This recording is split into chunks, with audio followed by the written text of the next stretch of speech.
ಆವಿಕರಣ ವಿಧಾನದಿಂದ ಉಪ್ಪಿನ ದ್ರಾವಣದಿಂದ ಉಪ್ಪನ್ನು ಹೇಗೆ ಬೇರ್ಪಡಿಸಬಹುದು ಅನ್ನೋದನ್ನು ಇವತ್ತಿನ ಒಂದು ಪ್ರಯೋಗದಿಂದ ತಿಳ್ಕೊಳ್ಳೋಣ.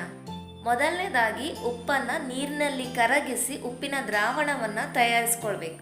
ಹೀಗೆ ತಯಾರಿಸಿದ ಉಪ್ಪಿನ ದ್ರಾವಣವನ್ನು ಒಂದು ದೀಪದ ಸಹಾಯದಿಂದ ಚೆನ್ನಾಗಿ ಕಾಯಿಸ್ಕೊಳ್ಬೇಕು.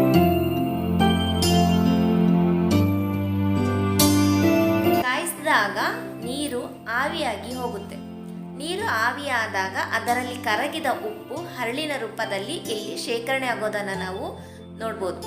ಈ ರೀತಿಯಾಗಿ ಸಮುದ್ರದ ನೀರನ್ನು ಬಿಸಿಲಿಗೆ ಒಣಗಿಸೋದ್ರ ಮೂಲಕ ಅದರಲ್ಲಿರುವ ನೀರಿನ ಅಂಶವನ್ನು ಆವಿಯಾಗಿಸಿ ಉಪ್ಪನ್ನು ಪಡೆಯುತ್ತಾರೆ. ಈ ಒಂದು ವಿಧಾನವನ್ನು ನಾವು ಆವಿಕರಣ ವಿಧಾನ ಅಂತ ಹೇಳಿ ಕರಿತೀವಿ. ಈ ರೀತಿಯಾಗಿ ಆವಿಕರಣ ವಿಧಾನವನ್ನು ಬಳಸಿ ಉಪ್ಪಿನ ದ್ರಾವಣದಿಂದ ಉಪ್ಪನ್ನು ಬೇರ್ಪಡಿಸಬಹುದು.